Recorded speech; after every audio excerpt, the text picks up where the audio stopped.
A'udzubillahi minasyaitonirrajim. Tes. Bismillahirrahmanirrahim. Assalamualaikum warahmatullahi wabarakatuh. Innal hamdalillah nahmaduhu wa nasta'inuhu wa nastaghfiruhu wa natubu ilaihi wa na'udzu billahi min shururi anfusina wa sayyiati a'malina may yahdihillahu fala mudhillalah wa may yudlilhu fala hadiyalah. Asyhadu an la ilaha illallah wahdahu la syarikalah wa asyhadu anna Muhammadan abduhu wa rasuluh alladzi la nabiyya ba'dah. Allahumma salli wa sallim wa barik ala sayyidina wa habibina wa maulana Muhammad al-fatihi lima ughliqa wal khatimi lima sabaqa nasiril haqqi bil haqq wal hadi ila siratikal mustaqim wa ala alihi wa sahbihi haqqa qadrihi wa miqdarihil azim fi kulli lamhatin wa nafasin adada ma wasi'ahu ilmullah amma ba'd. Baqalallahu ta'ala fil Qur'anil Karim, a'udzu billahi minasyaitonir rajim. Bismillahirrahmanirrahim. Wa allaw istaqamu 'ala tariqati la asqainahum ma'an ghadaqa. Wa qala aidan alladzina amanu wa hajaru wa jahadu fi sabilillah bi amwalihim wa anfusihim a'dhamu darajatan indallah wa ulaika humul faizun. Shadaqallahul azim. Wa qala Rasulullah sallallahu alaihi wasallam as-sari'atu aqwali wa tariqatu af'ali wal haqiqatu ahwali wal ma'rifatu ra'sul mali. Wa sadaqa rasuluhun nabiyul karim wa nahnu ala dzalika minasyahidina wasyakirin walhamdulillahi rabbil alamin. Yang kami hormati segenap pengurus DKM Masjid Al-Amanah, Bapak Ibu hadirin jamaah salat subuh rahimakumullah. Mengawali kajian ini, mari sama-sama bangkitkan kolbu kita, kolbu yang senantiasa bersyukur kepada Allah dan juga kolbu yang senantiasa butuh kepada Allah. Sejauh mana kita butuh kepada Allah, itulah yang akan menjadi energi ketundukan dan ketaatan kita kepada Allah Subhanahu wa ta'ala. Hanya orang yang butuh kepada Allah, orang yang selalu mendekat kepadanya. Mudah-mudahan rasa al-faqru butuh ini terus hidup di hati kita sampai akhir hayat kita nanti. Amin ya Allah ya Rabbal alamin. Pada kesempatan ini, alhamdulillah kita sudah memasuki hari ke-7 ya, di bulan Muharram di kalender tahun baru Islam 1446 Hijriah. Ini adalah karunia yang sangat besar yang layak dan pantas kita syukuri. Nikmat waktu, nikmat umur, nikmat waktu luang sekaligus kesehatan di dalamnya. Tanpa itu semua kita akan sulit memenuhi panggilan-panggilan Allah. Kita ambil tema esensi hijrah dalam perspektif ilmu tasawuf. Hijrah secara umum, secara lugawi sangat mudah dipahami. Berpindah dari tempat ke tempat yang lain, intiqal minal makan ila makanil ghairi. Sederhana, tapi yang diinginkan oleh Allah dan Rasulnya bukan itu. Ada hijrah yang esensi, yang hakiki, yang disebut dengan hijrah maknawi, bukan hijrah makani. Kalau hijrah makani, hijrah dari tempat ke tempat, masih samar, masih belum jelas tujuannya. Tapi kalau hijrah maknawi, ini yang disampaikan oleh Rasulullah Sallallahu Alaihi Wasallam menjelang mengajak seluruh para sahabat waktu itu yang tinggal di Mekah untuk berhijrah menuju Yasrib. Tidak disebut Yasribnya, atau tidak disebut Madinah kalau hari ini, tapi beliau menyampaikan yang diawali dengan pondasi agama, yaitu niat. Innamal a'malu binniyat wa innamal likulli imri'in ma nawa. Sesungguhnya seluruh amal itu tergantung niat-niatnya. Amal-amal itu tergantung pada niat-niatnya. Rasul ingin mengajarkan supaya niat itu lurus. Jangan ada niat yang lain, kepentingan yang lain. Harus ada cita-cita yang jelas dalam hijrah ini. Dan segala urusan itu Allah tilai tergantung kepada niat-niatnya. Nah, niat kita hadir di sini tadi dari rumah melangkahkan kaki hijrah dari rumah ke masjid, niatnya apa?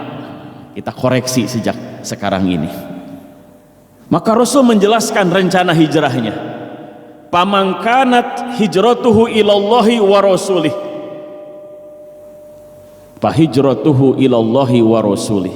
Maka barang siapa yang niat hijrahnya kepada Allah dan Rasulnya, itu niatnya hijrah itu demi memenuhi panggilan Allah dan Rasulnya. Hijrahnya itu demi mendapatkan ampunan dan ridho Allah dan Rasulnya.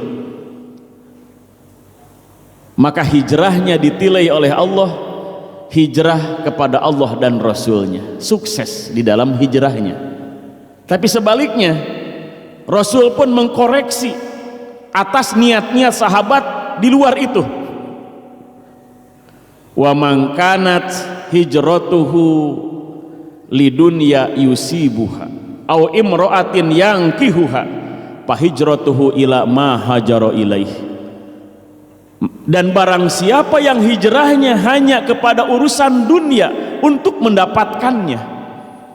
Wah, kalau berangkat dengan Rasul pindah dari Mekah di bawah tekanan, sulit usaha, sulit kerja, bisa jadi di Madinah, di Yasrib gampang usaha, gampang kerja. Ini niat yang buruk dalam pandangan Allah dan Rasulnya. Niat yang rendahan, atau niatnya itu ingin mendapatkan jodoh di Yasrib. Kalau cuma mendapatkan jodoh nggak usah hijrah, di Makkah pun bisa.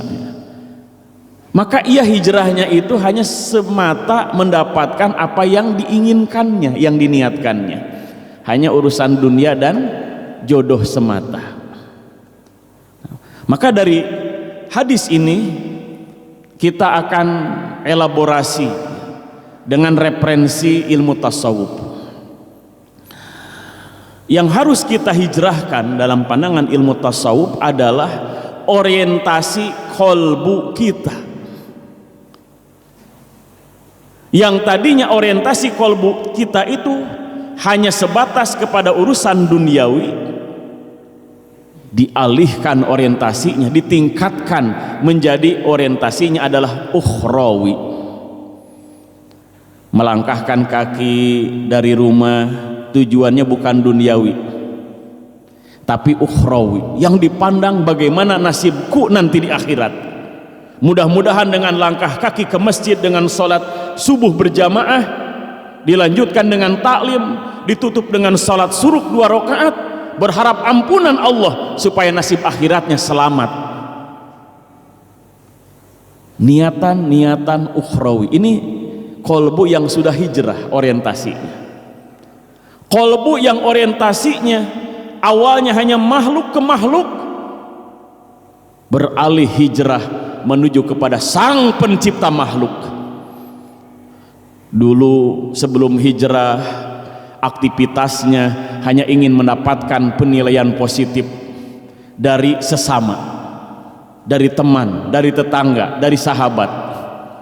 Sekarang hijrah orientasinya ingin mendapatkan ridho dari Allah Subhanahu wa Ta'ala, yang dipandang keridoan dari Allah Subhanahu wa Ta'ala, bukan ridho dari manusia semata. Ini yang namanya ikhlas, terhindar dari riya dan ujub. Dihijrahkan orientasi kolbunya dari makhluk kepada sang pencipta makhluk. Hijrah kolbunya dari kondisi yang goplah lalai menjadi yaqdoh, sadar. Kemarin-kemarin sebelum hijrah kolbunya banyak lalainya, banyak lupanya kepada Allah, pantas sering jatuh kepada noda dan dosa, mudah terkena penyakit kolbu, mudah hasad, mudah iri dengki, mudah permusuhan. Hijrahkan kolbu kita menjadi kolbu yang senantiasa yaqdoh, sadar dalam kehidupan ini kita sementara, kita sedang ditunggu, bahkan dijemput oleh kematian sebagai pintu akhirat. Sadar mempersiapkan dirinya. Jadi hijrahnya itu hijrah maknawi yang diajarkan oleh Rasul. Sungguh pun hijrah secara zahir, hijrah dari Mekah menuju Yasrib, hijrah makani. Hijrah makani harus diiringi dengan hijrah maknawi. Itulah yang terjadi 14 abad lampau. Maaf Bapak Ibu, minum dulu.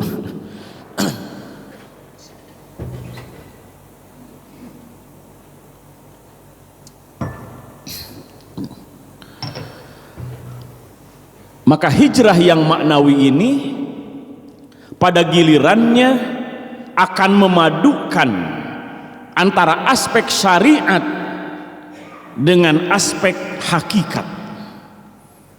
Kenapa? Karena hatinya sudah hijrah orientasinya tentang akhirat yang dipikirkan, yang diusahakan, ingin mendapatkan ampunan dan ridho Allah yang menjadi tujuannya. Maka syariat dan hakikat itu menjadi fokus perhatiannya. Tadi dalam muqaddimah disampaikan beberapa dalil. Yang pertama ada hadis Rasulullah sallallahu alaihi wasallam yang diriwayatkan oleh Anas bin Malik radhiyallahu an. Rasul menyampaikan, "Asy-syari'atu aqwali." Syariat itu adalah ucapan-ucapanku.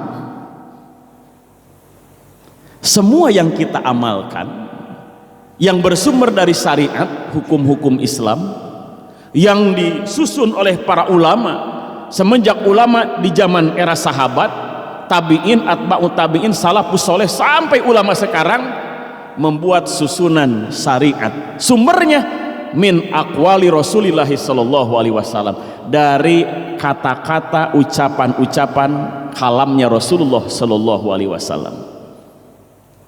Al-Quran itu melalui lisan Rasulullah, betul tidak? 30 juz, 114 surah itu bersumber dari Allah melalui kalamnya Rasulullah sallallahu alaihi wasallam. Sehingga dalam surah An-Najm disebutkan, wa ma yantiqu anil hawa in huwa illa wahyu yuha. Tidaklah Rasulullah itu berkata-kata berdasarkan hawa nafsunya, keinginan pribadinya, bukan. Mendapatkan legitimasi dari Al-Quran, itu semua in huwa illa wahyu yuha. Akan tetapi itu berdasarkan wahyu bimbingan Allah melalui malaikat Jibril alaihi salam. Nah, ini kita memaknai ucapan Rasul itu menjadi sumber syariat. Maka Syekh Muhammad Amin Al-Qurdi dalam kitab Tanwirul Qulub, kitab tasawuf klasik,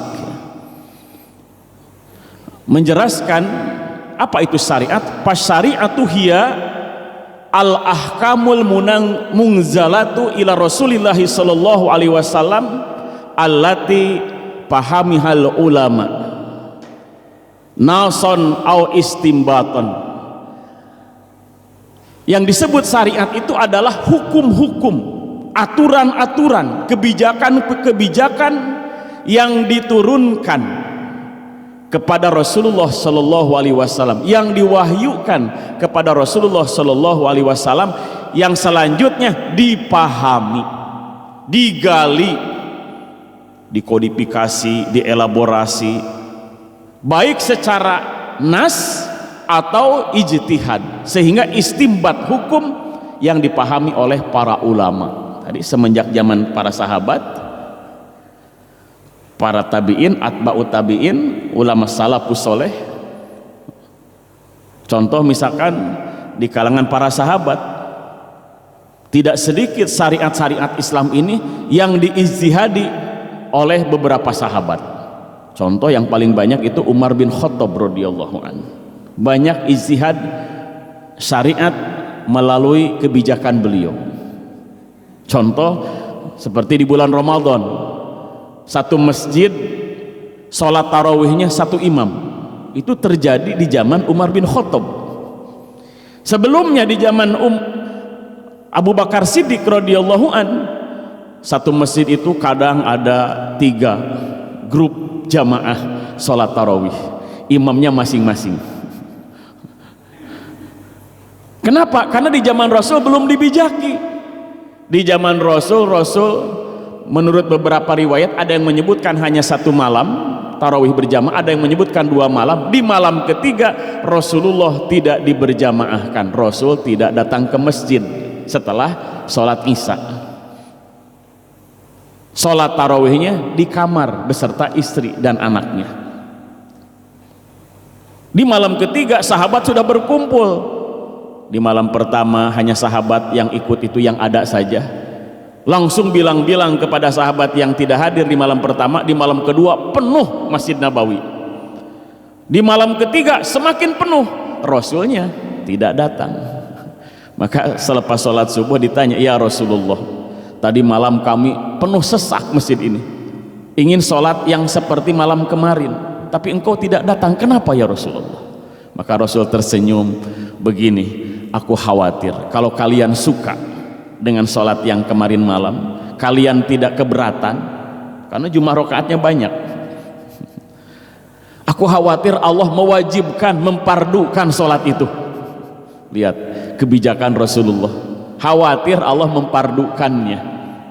Nanti kalau orang nggak sanggup gimana Pak? Sedangkan rakaatnya banyak sekali. Nah inilah kebijakan Rasul, tapi sebatas itu kebijakannya.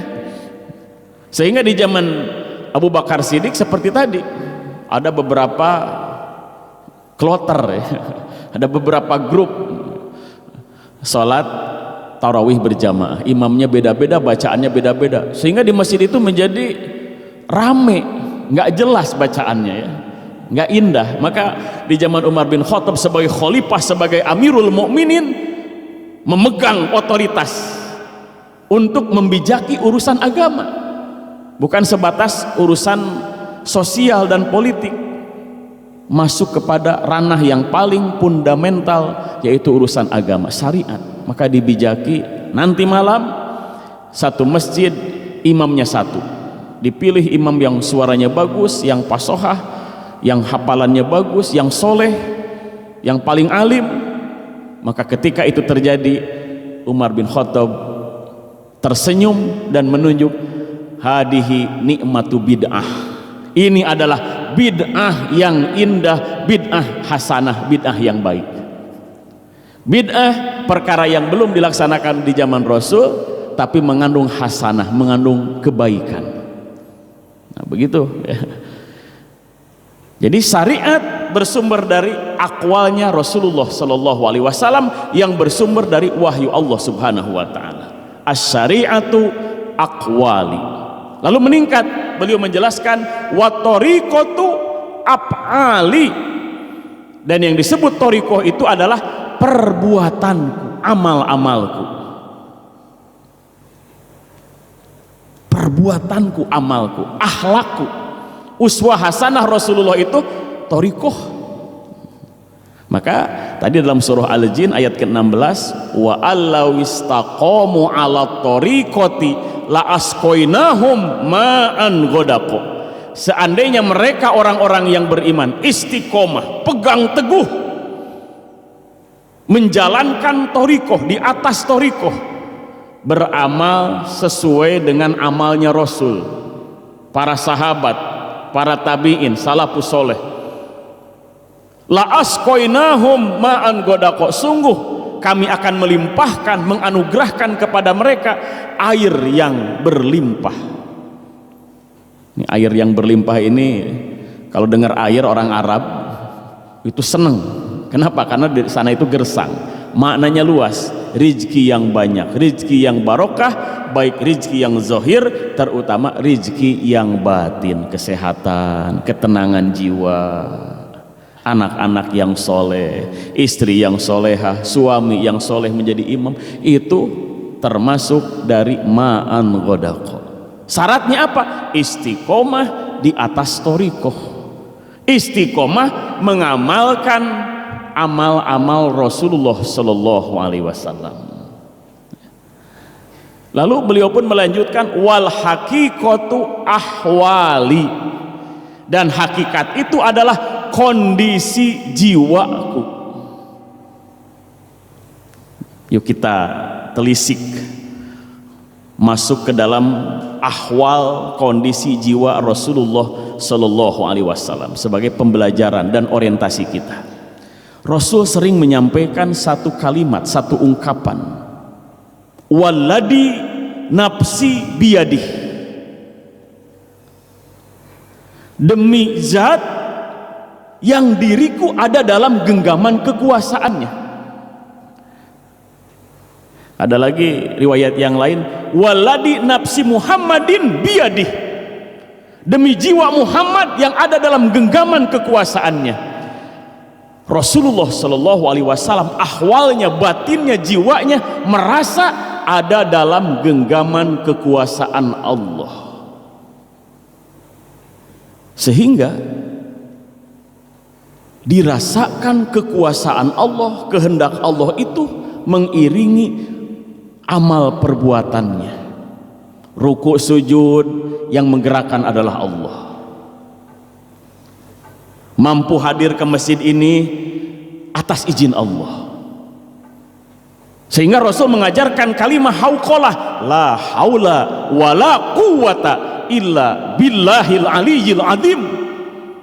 Kalimat hauqalah ini adalah ekspresi ahwal batin Rasulullah, ekspresi kondisi jiwa Rasulullah.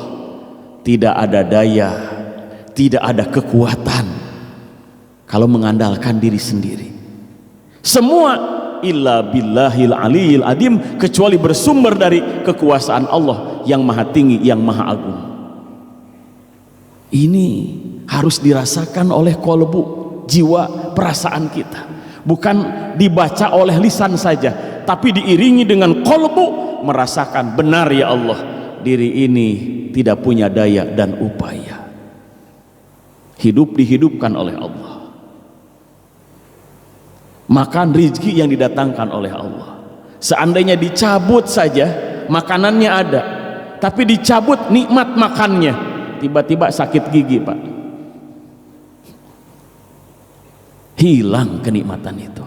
La haula wala quwata illa billahil aliyyil azim. Nah, Rasul sering merasakan itu, merasakan hadirnya Allah dalam seluruh aktivitas ini. Wa ma tasyauna illa ayyasha Allahu rabbul alamin. Dalam surah At-Takwir Allah menjelaskan di penghujung surah itu, tidaklah kalian yang berkehendak dalam kebaikan itu, kecuali itu semua atas kehendak Allah Rabbul alamin, sang pencipta, sang pengatur alam semesta. Jadi jangan merasa bisa sholat sendiri. Sholat kita tadi itu digerakkan oleh Allah biiznillah, atas izin Allah. Hadirin wal hadirat ikhwani rahimakumullah. Wal ma'rifatu, Rasul pun melanjutkan, dan ma'rifat itu Rasul mali, harta kekayaanku. Ma'rifat, mengenal kepada Allah, laksana harta kekayaan yang besar, yang banyak, yang berlimpah. Kalau dalam pandangan umat manusia kebanyakan, harta kekayaan yang mahal, yang berharga itu apa? Materi. Tapi bagi Rasulullah adalah ma'rifat kepada Allah. Orang kaya Bapak Ibu apa aja sanggup beli, betul tidak? Orang super kaya, kalau kata istilah anak sekarang crazy rich ya. Bapak-bapak tahu crazy rich? Orang kaya gayanya gila, saking kaya disebut crazy rich, betul ya? Sehingga apa aja, butuh nggak butuh, main beli aja, main pamer aja. Sekarang kan lagi musim ya, yang lucunya anak pejabat yang pamer, istri pejabat yang pamer, akhirnya apa? Suaminya kena getahnya, dipanggil KPK. Betul ibu-ibu? Jangan suka pamer ya Bu ya. Akhirnya KPK bergerak, masalah. Nah, justru dalam pandangan Rasul, harta yang paling berharga, yang paling mahal itu ma'rifat.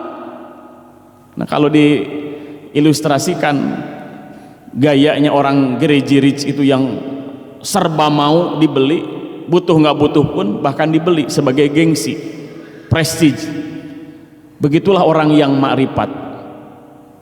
Semua syariat itu dibeli, mau yang wajib mau yang sunnah dibeli, diborong Pak. Kenapa? Ma'rifat kepada Allah, nggak pilih-pilih perintah itu.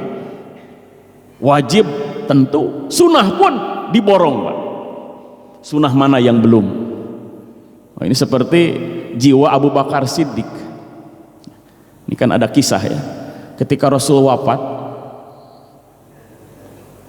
buru-buru Abu Bakar Siddiq bertanya kepada istri Rasul yang kebetulan adalah anaknya sendiri, yaitu Siti Aisyah, Sayyidah Aisyah radhiyallahu anha. Wahai Aisyah putriku, kira-kira sunnah Rasulullah yang mana yang belum ayahmu kerjakan? Pekerjaan apa yang dilakukan oleh Rasul yang belum aku kerjakan? Setelah ditimbang-timbang, oh ada ayah. Apa itu? Rasul tiap pagi tiap sore pergi ke pinggiran pasar di Madinah. Di sana ada kakek-kakek, satu riwayat lagi nenek-nenek, sudah renta ya, nenek-nenek kakek-kakek pasti renta, buta lagi. Ngapain Rasul ke sana? Ngasih makan. Oh begitu, iya. Wah, besoknya dengan semangat Abu Bakar Siddiq membawa makanan. Dicari-cari, betul juga di pinggiran pasar itu ada seorang kakek-kakek atau nenek-nenek yang duduk menunggu seseorang. Ketika tiba Abu Bakar Siddiq langsung nanya, siapa kamu? Kata Abu Bakar Siddiq, ya aku orang yang tiap pagi tiap sore melayani kamu. Ah beda katanya, cara jalannya udah beda katanya. Bukan, enggak, aku yang kemarin gitu. Ya udah katanya. Setelah itu Abu Bakar Siddiq menyampaikan, silahkan nenek, ini makanan, silahkan, ini dariku. Maka si nenek itu langsung, kamu bukan orang yang kemarin. Aku tahu kamu itu pasti bukan orang yang kemarin. Loh kenapa? Orang yang kemarin itu, ketahuilah, kalau ngasih makanan dilembutkan dulu makanannya di mulutnya, dilembutkan dulu makanan ini di mulutnya, lalu dimasukkan ke dalam mulutku. Ketika mendengar itu, Abu Bakar Siddiq langsung batinnya teringat Rasul, rindu dengan Rasul, menangis, terseduh-seduh di hadapan nenek-nenek itu, menangis, tidak tertahankan lagi. Maka si nenek itu bertanya, kenapa engkau menangis? Sesungguhnya orang yang kemarin, yang sering mengasih makan kepadamu, yang selalu melembutkan makananmu itu, ya adalah Rasulullah Muhammad SAW, dan beliau sudah wafat kemarin. Apa yang terjadi Bapak Ibu? Si nenek itu langsung menjerit menangis, mengalahkan tangisan Abu Bakar Siddiq. Ia menangis sejadi-jadinya. Maka heranlah Abu Bakar Siddiq, kenapa wahai nenek engkau menangis? Aku menyesal sejadi-jadinya. Dan hari ini, sejak ini aku akan iman. Ternyata si nenek itu nenek Yahudi. Aku akan iman kepada Rasulullah Muhammad SAW sebagai Nabi dan Rasul. Ketika aku kemarin-kemarin disuapin, mulut ini selalu mencaci maki yang namanya Muhammad. Aku sampaikan kepada orang yang mengasih makan itu, jangan engkau percaya dengan Muhammad. Muhammad itu orang gila. Muhammad itu pendusta. Tapi orang itu tidak menjawab, tidak menyangkal apa-apa, terus saja memberi makan sampai aku kenyang. Sore pun demikian, aku caci maki lagi yang namanya Muhammad. Setelah engkau datang, aku baru tahu bahwa orang itu adalah Muhammad sallallahu alaihi wasallam. Dan aku sangat menyesal, dan aku beriman kepada Allah dan Rasulnya. Inilah akhlak Rasulullah, terpadu antara syariat, tarekat, hakikat dan ma'rifat. Tidak pandang bulu, tidak melihat keimanannya atau kekafirannya. Ia layani umat. Wa ma arsalnaka illa kafatan linnas. Rasulullah itu diutus, tidaklah engkau kami utus wahai Muhammad, tapi untuk seluruh umat manusia tanpa terkecuali. Dan dibuktikan dalam sirah nabawiyahnya. Sudah sampai ke sana belum Bapak Ibu kita? Masih jauh. Kita mau sedekah masih lihat-lihat orang. Betul Bapak Ibu? Masih nimbang-nimbang, ini penipu atau betul-betul orang butuh. Rasul nggak lihat-lihat orang. Disuapin, bayangkan Bapak Ibu. Padahal si mulut nenek itu mencaci, mengumpatnya, memfitnahnya. Tapi beliau tenang saja. Inilah akhlak Rasul. Kenapa? Sampai kepada puncaknya. Rasul mali al-ma'rifah. Harta yang paling berharga bagi diriku adalah ma'rifat kepada Allah. Mengenal kepada Allah. Allah saja tidak pilih-pilih memberikan rahmatnya kepada seluruh alam semesta. Dipilih-pilih tidak? Tidak. Lihat orang non-muslim, kafirin, musyrikin, diberi rezeki sama Allah di dunia ini. Tidak kita saja orang yang beriman kepada Allah. Rasul ma'rifat kepada Allah. Allah saja tidak pilih-pilih. Allah saja sayang kepada seluruh makhluknya. Kalau tidak sayang ya sudah binasa Israel itu. Dirahmati artinya apa? Dibiarkan.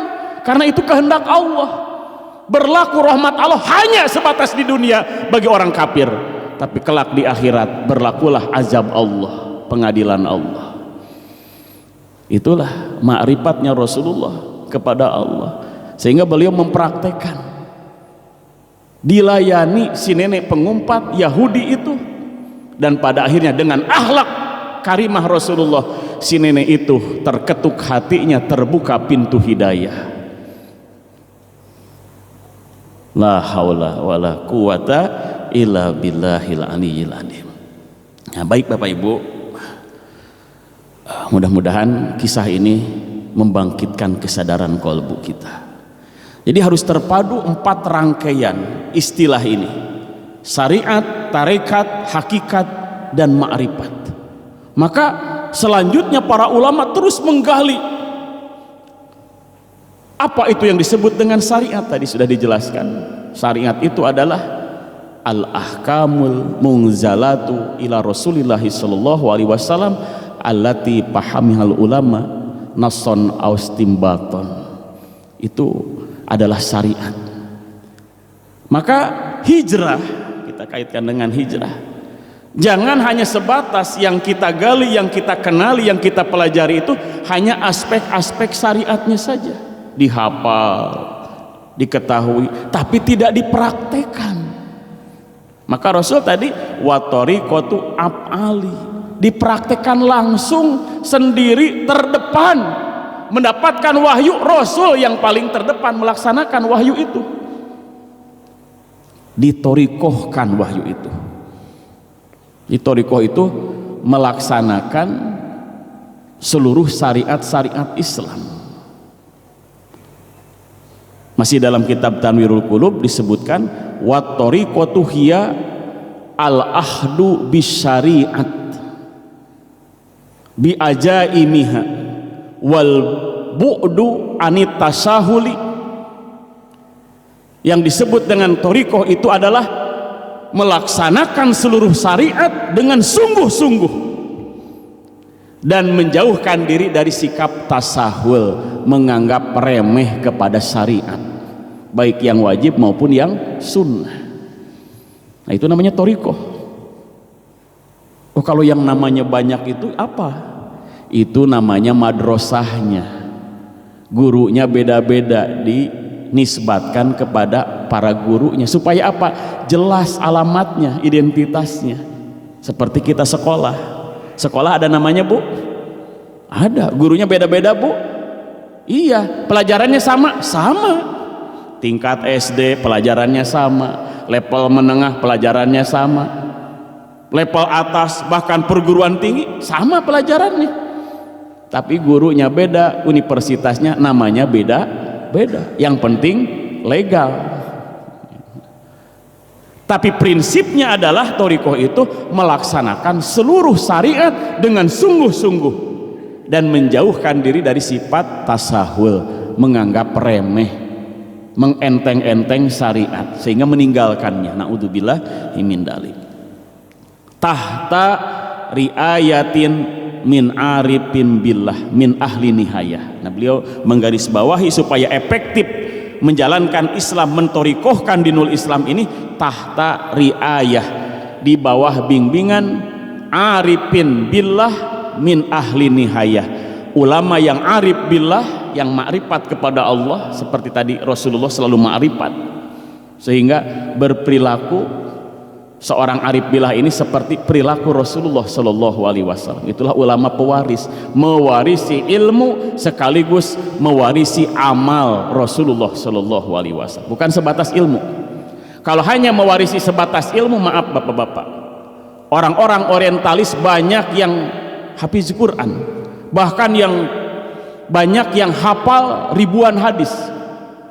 Dulu ada orang Belanda, namanya apa? Snokhausen, betul nggak? Namanya diganti itu ketika pergi ke Mekah, belajar di Mekah belasan tahun. Dia orang Belanda, mengambil jurusan filsafat Islam, doktoralnya itu. Nggak tanggung-tanggung, belajarnya langsung di Mekah. Banyak ulama Mekah waktu itu terperdaya juga, berbaik sangka dia masuk Islam. Sholat, seluruh syariat diamalkan, paham tentang Islam, tapi niatnya ingin mencari celah di mana titik lemah umat Islam, dan dia dapati titik lemah itu dari konteks khilafiyah, perbedaan madhab. Wah, ini maka pantas datang ke Indonesia waktu itu, memecah belah. Di Sumatera Barat ada perang Padri, dipecah belah. Imam Bonjol berperang dengan adat istiadat, dipecah belah, diadu domba umat Islam karena ia paham tentang Islam. Bukan itu yang disebut ulama pewaris, bukan sebatas ilmu, karena ilmu bisa dipelajari oleh siapa saja, tanpa iman pun bisa. Di dunia barat dipelajari tentang Islam, tapi mereka hampa dengan iman. Bukan itu yang disebut ulama pewaris. Al ulama warasatul anbiya adalah yang mewarisi ilmunya dan amal-amalnya, mewarisi syariatnya, mewarisi thariqahnya, mewarisi hakikatnya, mewarisi ma'rifatnya. 4 istilah ini harus kita pelajari, kita rasakan sendiri. Hadirin wal hadirat ikhwani rahimakumullah. Maka hijrah ini harus pindah, bukan berarti meninggalkan pindah itu, tapi menggabungkan. Dalam konsep ilmu tasawuf, bukan hijrah tadi itu meninggalkan, tapi menggabungkan. Mutajalimani, menggabungkan, saling berkaitan, bereratan, saling membutuhkan. Bainal haqiqati was syariah, antara hakikat dan syariat itu saling menyatu, saling membutuhkan. Maka disebut hakikat itu, Bapak Ibu, dalam kitab Tanwirul Qulub, wa annal haqiqata samratu thariqah. Dan adapun yang disebut dengan hakikat itu adalah buah dari bertarekat, melaksanakan Islam dengan sungguh-sungguh di bawah bimbingan ulama, diajarkan, dibimbingkan, maka akan mencicipi buah dari thariqah yang disebut dengan hakikoh. Tanda yang pertama orang yang mendapatkan hakikat disebutkan riqatul hijab bainal abdi wa rabbih. Semakin tipis penghalang hamba dengan Robnya. Kolbunya itu tidak terhijab lagi. Dimanapun, kapanpun, ia merasa diawasi oleh Allah subhanahu wa ta'ala. Ihsan. Ini yang disebut dengan hakikat. Ahwal batin, merasa muraqabah, diawasi oleh Allah. Kenapa? Riqatul hijab bainal abdi wa rabbih. Tersingkap hijab, semakin tipis hijabnya, bahkan hilang hijabnya yang menghalangi kolbunya kepada Allah subhanahu wa ta'ala, sehingga nampaklah kekuasaan Allah ini dirasakan oleh kolbunya. Itulah dimensi hakikat buah dari thariqah. Sehingga nanti pada gilirannya ma'rifat, selalu mengenal kepada Allah. Fisiknya melihat alam, tapi kolbunya menangkap sisi hakikat dan makrifat kepada Allah, bahwa ini semua ada yang menciptakannya, dialah Allah subhanahu wa ta'ala. Maka diajarkan oleh Rasul, kalau melihat yang indah-indah, diajarkan kalimat Masya Allah. Ini semua adalah kehendak Allah. Takjubnya bukan kepada keindahannya semata, tapi takjubnya kepada sang pencipta keindahan itu. Dapat nikmat, Masya Allah, Alhamdulillah, wa syukurillah. Ini ma'rifat. Datang nikmat, mengenal yang mendatangkan itu adalah Allah subhanahu wa ta'ala. Jadi inilah yang harus kita hijrahkan. Orientasi kolbu kita menggapai dan merasakan sisi syariat, ada hakikat. Maka disampaikan oleh para ulama, fal haqiqatu bila syariatin batilah. Maka hakikat tanpa syariat, merasakan hadirnya Allah tapi enggan sholat, ini disebut batilah, itu batil. Ada orang bicaranya hakikat, hakikat. Kalau dapat nikmat itu adalah hakikatnya dari Allah, semua dari Allah. Tapi diajak sholat nggak mau, Pak, karena sudah sampai ke hakikat. Batilah, itu adalah ajaran yang batil, jauhi. Bicara hakikat tapi mengabaikan, meninggalkan syariat, bahkan mengajarkan kepada jamaahnya kalau sudah mencapai hakikat meninggalkan syariat, itu adalah batilah, itu adalah ajaran yang batil di luar Islam. Kalau sudah menggapai hakikat dan makrifat meninggalkan syariat, yang paling duluan ya Rasulullah. Justru Rasul yang paling tegak syariatnya. Sholatnya tengah malam itu tidak kenal waktu. Sampai-sampai Sayyidah Aisyah radhiyallahu anha pernah cemas dan takut ketika Rasul sujud, sahdu, larut, bahkan pana kolbunya, merasakan kekuasaan Allah, tak bergerak, tak bergeming. Khawatir Rasul wafat ketika sujud. Sampai-sampai digerak-gerakan kaki Rasul, ternyata Rasul masih ada. Rasul menyelesaikan sholat, baca salam, senyum kepada istrinya. Kenapa wahai istriku? Kata Siti Aisyah, aku khawatir engkau wafat di dalam sujud. Kenapa engkau begitu lama ya Rasulullah sujudmu? Bukankah engkau sudah dijamin surga? Bahkan kalaupun engkau jatuh dosa sudah dijamin ampunannya. Maka Rasul menjawab dengan jawaban yang luar biasa. Apala akunu abdan syakuro ya Aisyah, apakah tidak boleh aku menjadi hamba yang paling pandai bersyukur? Sujudku tadi adalah sujud syukurku atas nikmat-nikmat Allah, baik yang zahir terutama yang batin. Rasul ketika sujud merasakan betapa dekatnya dengan Allah. Wasjud waqtarib, dan sujudlah kalian waqtarib, dan rasakan kedekatan dengan Allah. Nikmat di balik sujud. Inilah hijrah yang hakiki dari syariat, disempurnakan dengan mencicipi hakikat. Di tengah-tengahnya ada jembatan yang indah, yang lurus. Itulah thoriqoh, itulah siratal mustaqim yang kita minta setiap sholat. Ihdinas siratal mustaqim. Itulah thoriqoh yang hak, yang akan menghantarkan kita hijrah ilallahi wa rasulih, hijrahnya kepada Allah dan Rasulnya. Sebagai penutup, ada satu ilustrasi dari Syekh Ibnu Athaillah. Hijrah kita harus hijrahnya itu sampai kepada tujuan utama. Kita dalam hidup harus punya cita-cita, visi dan misi, cita-cita bersama. Suami istri harus cita-citanya sama. Apa? Kepada Allah. Cita-cita utama kita, ujung dari tujuan kita harus Allah. Wa anna ila rabbika muntaha.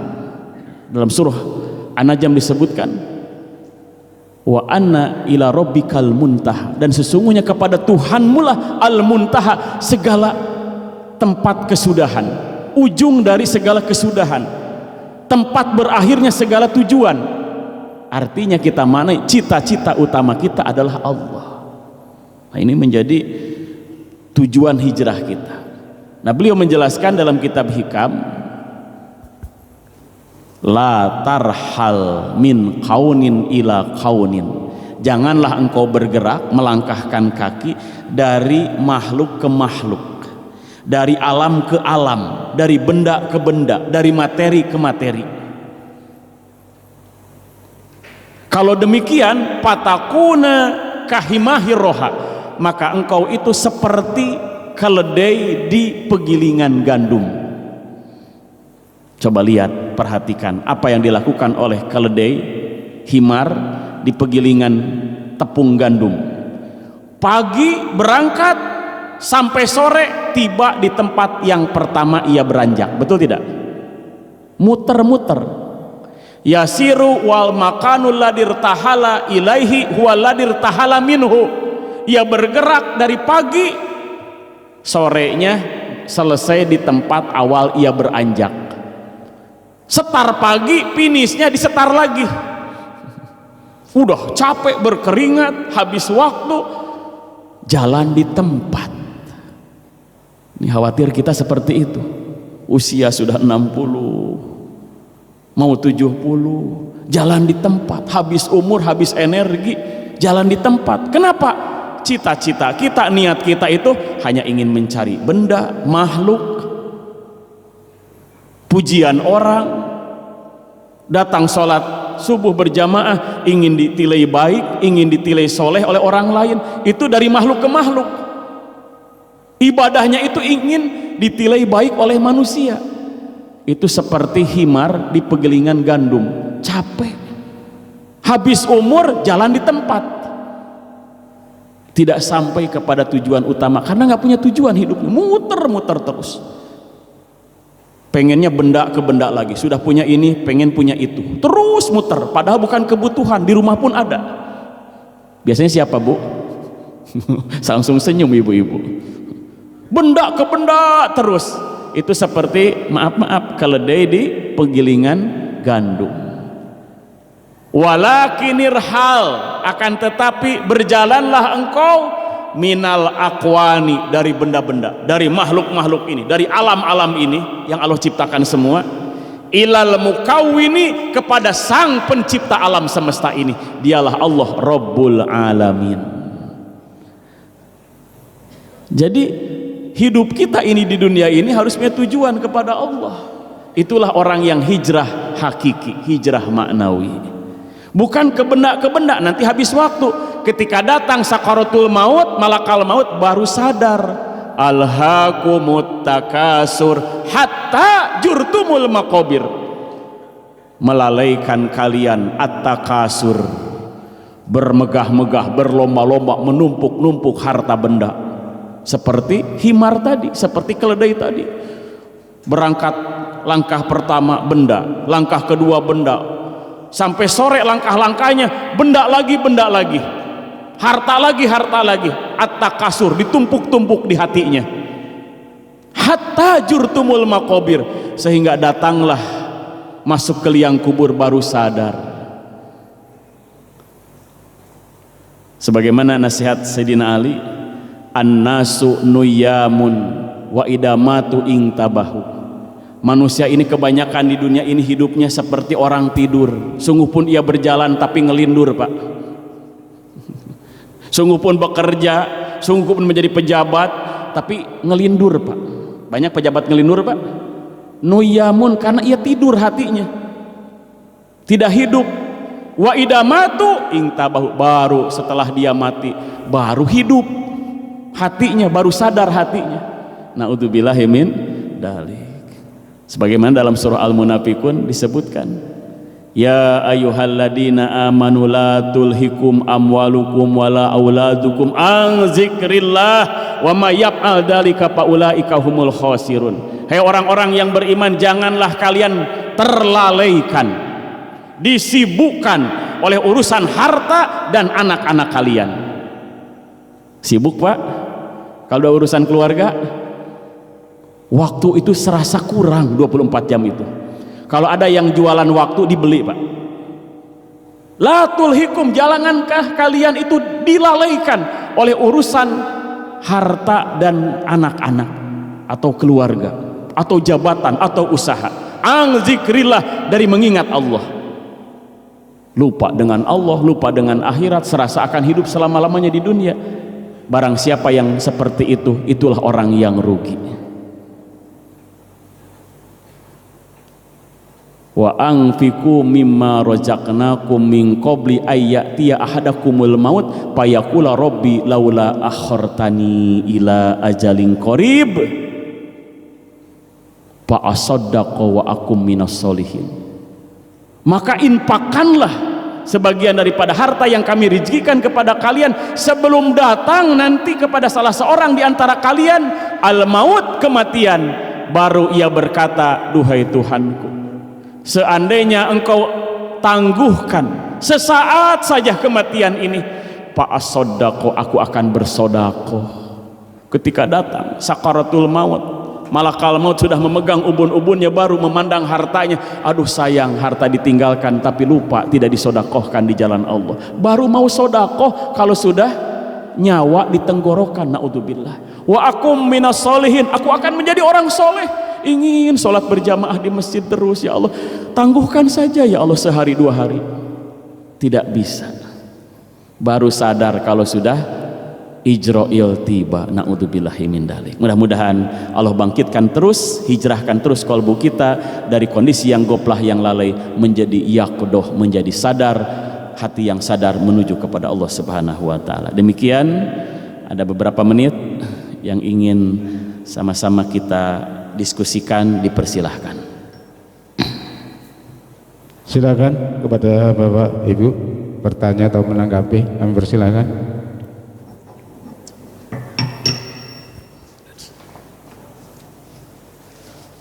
Kalau tidak ada, lanjut, yaitu muhasabah dan doa penutup. Baik Bapak Ibu, yuk sama-sama kita muhasabah.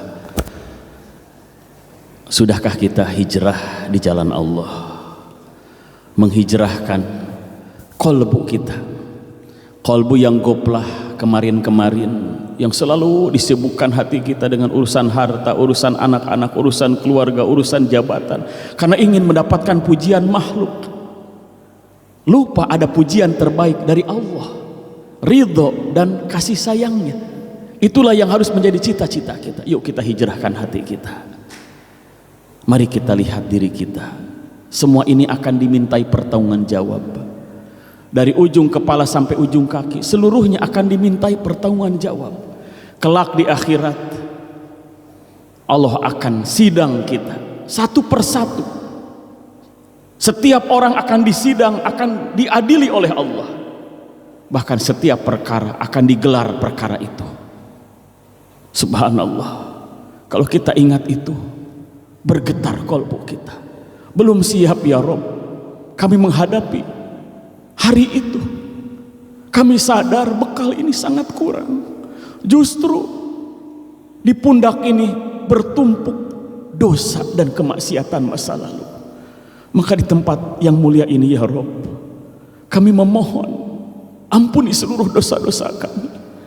Kami sadar dengan datangnya tahun yang baru ini, sadar kesempatan semakin berkurang ya Rob, karena Engkau telah tentukan di alam ajali umur kami, ajal kematian kami telah Engkau tentukan waktunya, tempatnya, asbabnya ya Rob. Sebelum datang itu semua, bangkitkan kolbu kami ya Rob. Dengan seiring kalimat istighfar ini, gugurkan dosa-dosa kami, hapus catatan-catatan buruk kami dalam kitab catatan amal kami. Mari sama-sama Bapak Ibu kita istighfar kepada Allah, iringi dengan jeritan kolbu, kolbu yang berharap penuh kepada Allah, menjerit kolbu kita, mohon ampun kepada Allah atas dosa-dosa masa lalu kita.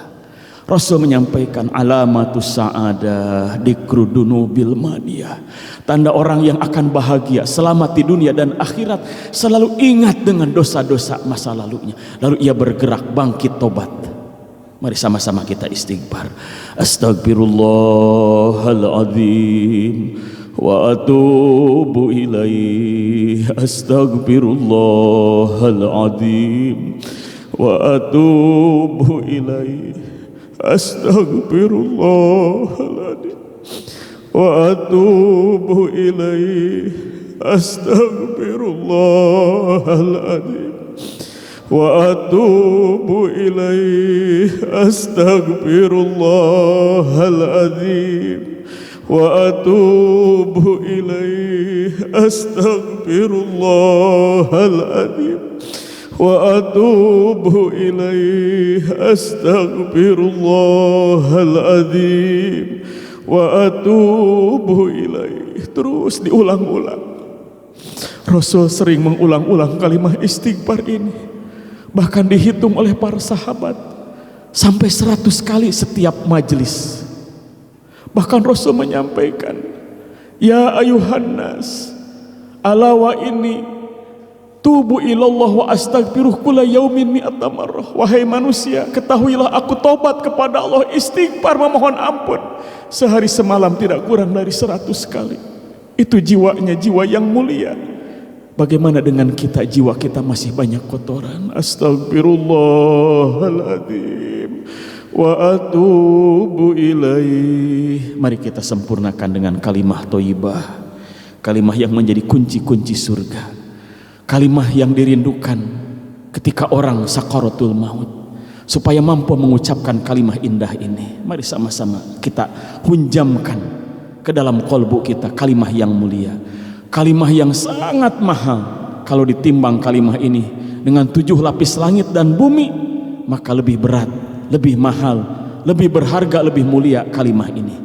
Abdul Zikri fa'lam annahu la ilaha illallah, la ilaha illallah, la ilaha illallah, la ilaha illallah, la ilaha illallah, la ilaha illallah, la ilaha illallah, la ilaha illallah, la ilaha illallah, la ilaha illallah, la ilaha illallah, la ilaha illallah, Muhammadur Rasulullah fi kulli lamhatin wa nafasin adada ma wasi'ahu ilmullah. Mudah-mudahan ampunan dari Allah Subhanahu wa taala tercurah bagi kita semua. Kita kembali dari tempat ini dalam keadaan fitrah kembali. Mari sama-sama kita berdoa, mudah-mudahan seluruh hajat dan cita-cita kita dikabul oleh Allah Subhanahu wa taala. Allahumma shalli ala sayyidina Muhammad wa ala alihi wa sahbihi ajmain. Allahumma ja'alna hadina mahdiyin ghairu dhalin wala mudillin barun rahimun jawadun karim. Allahumma ftah alaina wa ladaina futuhal anbiya wal awliya bijudika wa karamika bi rahmatika ya arhamar rahimin. Ya Rabbana, duhai Tuhan kami, hijrahkan kolbu kami, putuhkan, bukakan kolbu kami sebagaimana telah Engkau putuhkan, Engkau bukakan, Engkau ma'rifatkan kolbu para nabi, para rasul, para suhada, para solihin. Kolbu yang senantiasa ma'rifat kepadamu ya Rabb, kolbu yang senantiasa merasa pengawasanmu ya Rabb, kolbu yang senantiasa tersambung terus kepadamu ya Rabb. Rabbana hablana minas solihin. Ya Rabb, anugerahkan kami anak soleh solehah, generasi yang soleh solehah ya Rabb. Rabbana hablana min ajwajina wa dzurriyyatina qurrata a'yun waj'alna lil muttaqina imama. Rabbana atina fid dunya hasanah wa fil akhirati hasanah wa qina adzabannar. Subhana rabbika rabbil izzati amma yasifun wa salamun alal mursalin walhamdulillahi rabbil alamin. As'aluka al-ijabah al-Fatihah. A'udzu billahi minasyaitonir rajim. Bismillahirrahmanirrahim. Alhamdulillahi rabbil alamin arrahmanir rahim maliki yaumiddin. Iyyaka na'budu wa iyyaka nasta'in ihdinas siratal mustaqim siratal ladzina an'amta 'alaihim ghairil maghdubi 'alaihim waladdallin. Hasbunallah wa ni'mal wakil, ni'mal maula wa ni'man nasir. Subhanakallahumma wa bihamdik asyhadu an la ilaha illa anta astaghfiruka wa atubu ilaik. Wal 'afu minkum. Wassalamualaikum warahmatullahi wabarakatuh.